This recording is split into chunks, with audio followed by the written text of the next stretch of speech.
Biosolids are the remnants of our wastewater treatment process. A new study finds what conservationists call alarming pollution in the Spokane River watershed, what the pollution is and what they say needs to be done. Cool and breezy again tomorrow, but we have serious heat in the forecast. It is time now, and the judge has ruled that it's time now. We now have a date for the start of the Brian Kohberger trial, the man accused of killing 4 University of Idaho students. What the judge decided tonight. Good evening and thank you for joining us for the KREM 2 Night Report. I'm Mark Hanrahan. Well, tonight we have learned when the trial for the Moscow murder suspect Brian Kohberger will begin. An Idaho judge decided today it will get underway 1 week later than planned. KREM 2's Connor McAvoy has been looking into this ruling today and talked with a former Idaho Attorney General about the change. Connor? Well, today we learned the judge in this case denied the defense's motion to continue the trial and said opening statements will begin on August 18th. He also ruled against using evidence the judge writes is unsupported speculation. Police arrested Brian Kohberger for the murder of 4 University of Idaho students in December of 2022. His defense team argued it should be delayed after a recent Dateline episode revealed information about the case that wasn't publicly available. Prosecutors argued delaying the trial would not do anything to solve the problem.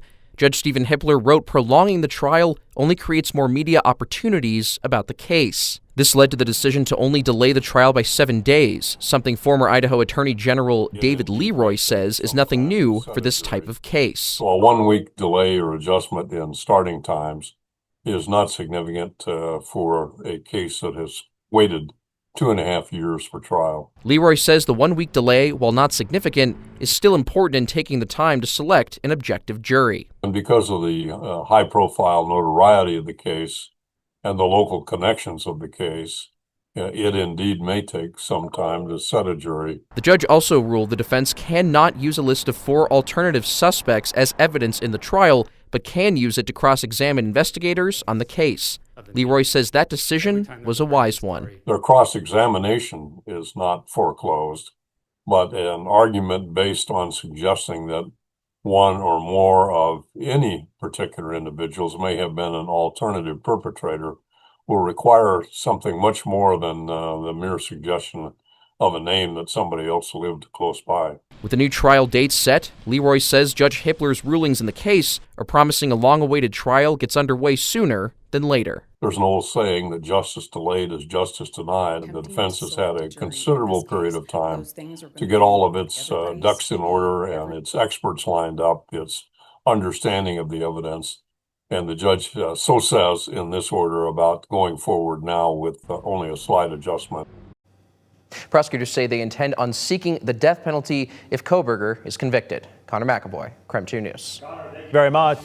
Lori Vallow-Daybell is now pushing for a new trial in Arizona. She was recently found guilty of conspiring to kill her niece's ex-husband.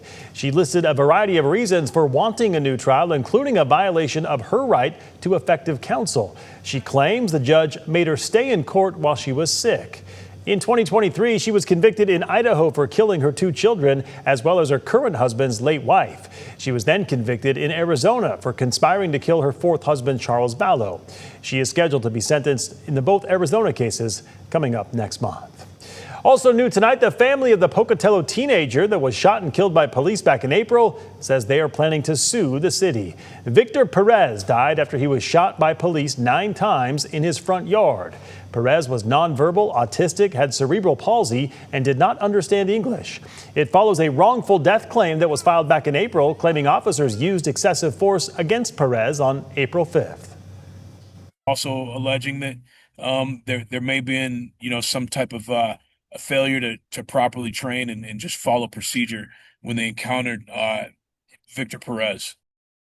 The city says the officers who responded to the April call were not told he had a medical condition or that he was experiencing a mental health crisis. But reports show Pocatello police had been called to the family's house 2 times before because of issues with Victor. The officers involved have not been named. They are still on paid administrative leave tonight. Closer to home, Spokane County deputies arrested a man they say started a brush fire on the Centennial Trail near Gateway Park.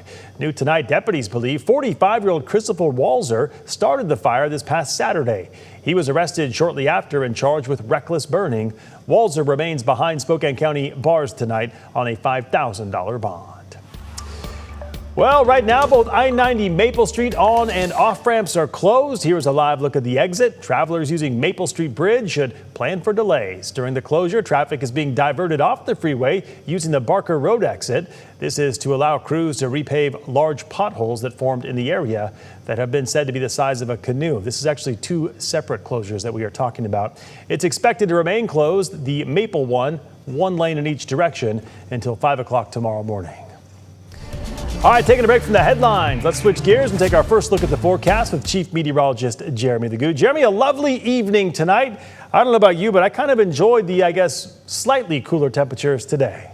Slightly. And tomorrow you get another day of it. Breezy and cool again tomorrow, but slightly cooler. It's only slightly. Temperatures staying pretty warm this evening thanks to a little bit of cloud cover and a little more moisture in the atmosphere. A couple of 60s on there, but everybody's staying much warmer than where we otherwise have been recently. Still a little bit cooler than yesterday, but not much. Wind dies down overnight, and it does ramp back up as we get into the day tomorrow. We saw a little bit of moisture moving its way through the state.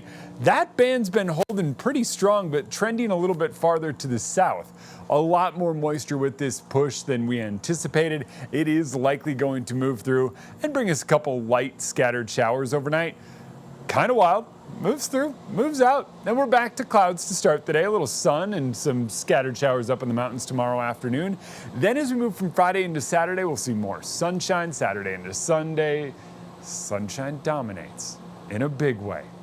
76 tomorrow, 79 on Saturday and mostly sunny, and then nothing but sunshine and 86 come Sunday. Good, Jeremy. We'll check back in with you later in the broadcast. All right, don't go to bed just yet. As the search for Travis Decker continues, the man accused of killing his 3 daughters, the girl's mother has a message. What she is saying tonight. But first, Washington Governor Bob Ferguson urging federal lawmakers to abandon a proposed budget that includes deep cuts to Medicaid. The impact they say the bill, or he says the bill would have, coming up in 90 seconds.